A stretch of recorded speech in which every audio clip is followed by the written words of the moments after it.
upper middle class, you know, rich to wealthy and stuff like that. Because my friends, when I first came to LA, I think I said a video about it. I moved from Detroit, 11 years old, went to school up in Bel Air, right behind UCLA. Bellagio Road Elementary School. I walked into class. It was all white kids, one black kid. Teacher said, "Come to the front." Came to the front.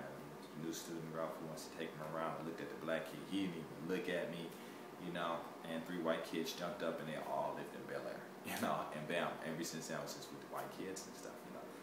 And but being around them and talking to them, and the language is just.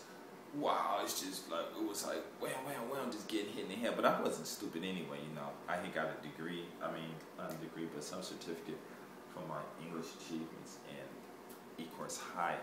When I went back to E-Course High, you know, and I guess the vocabulary and everything I learned, I went back to Detroit with it, and it was like, wow, you know, I even went to Monroe, and my math was so good that, and they gave me a placement test, and I passed with these high scores, and they couldn't even really put me in a classroom, you know, because I guess I was smarter than everybody else in the whole school, and I was only in the 8th grade, right?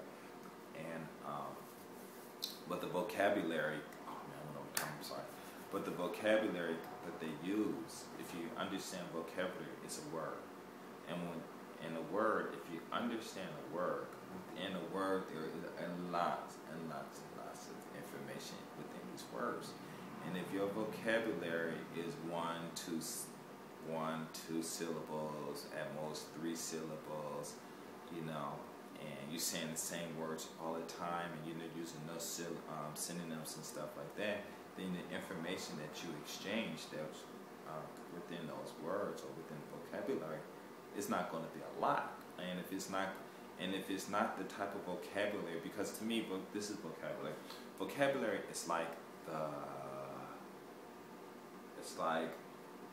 I want to say the air, but it's even better than the air. It's like melanin.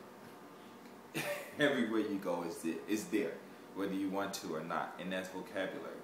You know, wherever people are, whether they like blackness or they don't like blackness, whatever shades, now that they're saying melanin is, or whatever it is, because this is melanin, you hate melanin, fine, whatever, I don't care, you know, but regardless or not, it's there, whether you want it to be or not, and that's what vocabulary is, the same. And the greater your vocabulary is, then the greater chance that you will be invited, how can I say that, whether it's going to be voluntarily or involuntary, you're invited to engage in any conversation that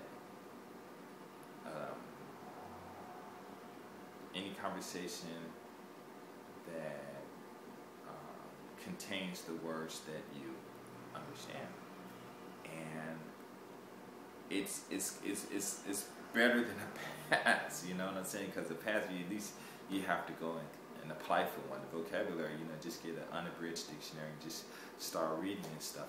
And that's what I used to do. You should read dictionaries a lot. And you could like go to a deli or whatever, you know, and sit down, and 2 white guys can be sitting over there, it could be lawyers, and they start talking their language or whatever. And if you understand what they're saying, whether you want to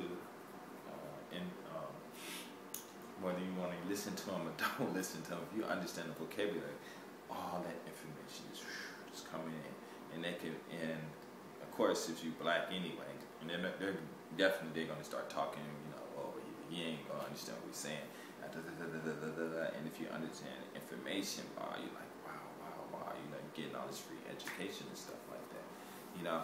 And in the white neighborhoods, like I was trying to say anyway, it's those words that they use with their friends and this and that, and they bounce back and forth, and they just getting all this information.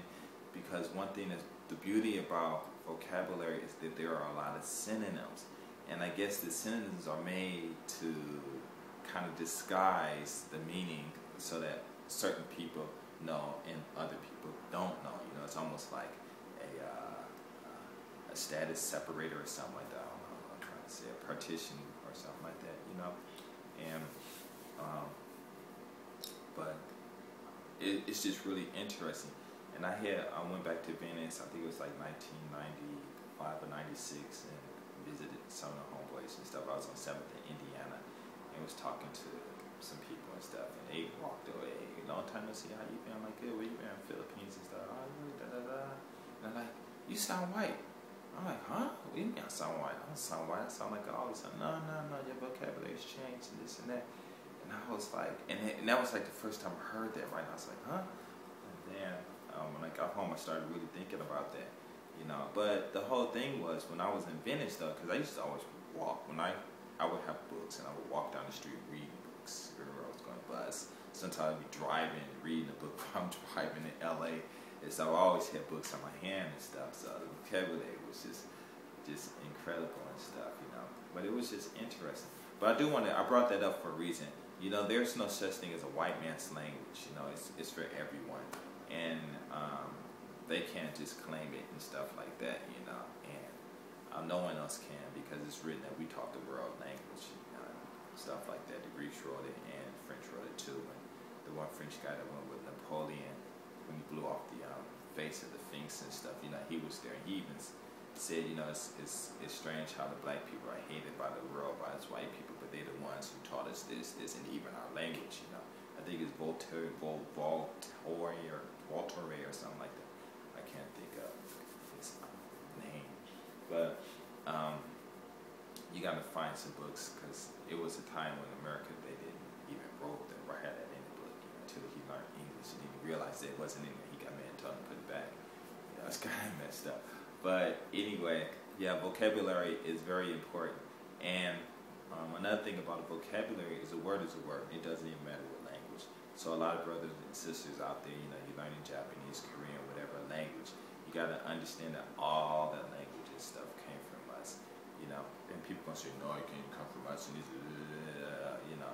But it came from us. We were the first ones here, long before everyone else, you know. And no one is, and the only people that's not here are the ones that didn't come from us, you know, unless they came from space and stuff like that. Otherwise, you know, it's all ours, you know. So people start talking that crap, don't even get offended. Just laugh at them. Like the other day, somebody sent me a message and said, he said something that the girls must be on drugs on one mic. Do you love black videos? And then I said, and he said that's a fact or something like that. And I said, the only fact is you know, the girls, you know, vaginas and the guys and penis and those are just natural attractions or something like that. And I said, you know, but you're a guy, so unless you were like a woman, you wouldn't know how it's supposed to be anywhere. And that's the fact, you know, it's something like that. I forget exactly how I said it. You can go read it and stuff. And then he said, well, that's true, but the only thing I see is 2 Japanese chicks and 2 monkeys. And then I said, well, you know, a monkey.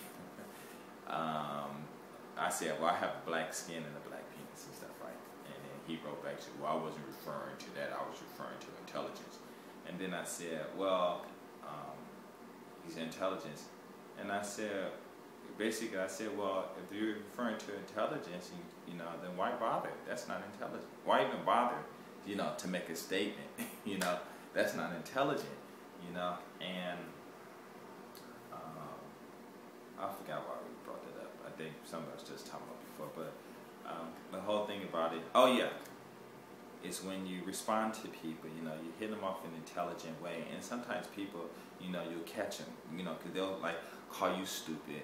And then you use their same words and say, well, this, and it's a fact. And then like, oh, dang, you got me. Okay, let me rearrange my thoughts, or let me rearrange my words, or whatever, and they'll come back at you. You know, but just, you know, you can't ignore them. If you can't ignore them, then you come back and get on them. You know, and if your vocabulary is on, then that means you know the history. And if you know the history, then bam, you can really whip them up on a lot of stuff. You know, but like I was saying, get back to the black and white neighborhoods and stuff. In the black neighborhoods, you know, black people don't really share a lot of information with them. And I don't know why. Before, you know, we should share a lot of stuff, you know. But nowadays it's real hard, you know. And even when I was in LA, though, I was at this park off of, I'm thinking it was on Overland and I want to say Pico, but I don't think it was Pico. But I'm sure it was Overland and Sepulveda, something like that. I forget. This is park, and oh man, it's it's like, I think it runs